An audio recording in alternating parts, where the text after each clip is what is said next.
батыр қыздары болған, тәуелсіздік жеңісіне үлес қосқандары қаншама. Киелі әулиеата жері де осындай ардақты қыздарын, атақты еңбек майталманына арналған әйел азаматтарын мақтан етеді.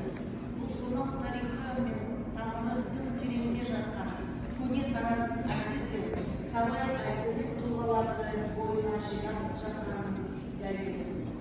Мерген еңбектің үлгісін көрсеткен облысымыздың даңқты еңбек ерлері ғасыр куәсі Мария Марзия Ибрагимова, Әлиха Жарокова, Сындыбала Оразбаева, Тамқұл Жамбылова сияқты ардагерлеріміз де аз емес.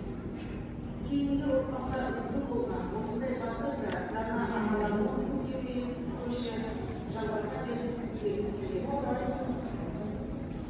Бүгінгі игі іс-шараның маңызы өте зор. Себебі тарихы терең әулиеата өмірі дегенде көптің есіне ең әуелі Айша Биби анамыз түседі.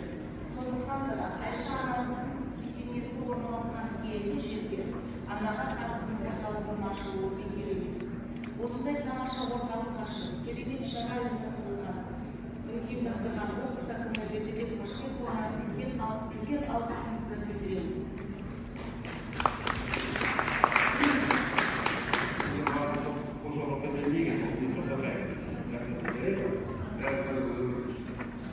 Әйел ана отбасының ұйытқысы, әйел іскер қоғам көшбасшысы, әйел жылулық, барша әлемге мейірім шашып тұратын шапағат шуағы. Ал бүгінде осы қауымның қоғамдағы рөлін іскерлік және көшбасшылықпен етене байланыстырған жөн.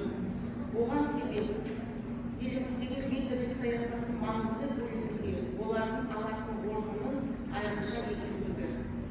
Ілгері істің басында іскер әйел тұрады деп өз айтылмаса керек. Бүгінде барлық саланың көсегесін көгертіп, кәсібін дөңгелетіп отырған әйелдер қауымы елбасы мен мемлекет басшысының жүргізіп отырған реформаларға белсенді түрде қатысуда. Олар отбасы ошағының сақтаушылары болып қана қоймай, орын алып жатқан өзгерістерге өз үлесін қоса білді.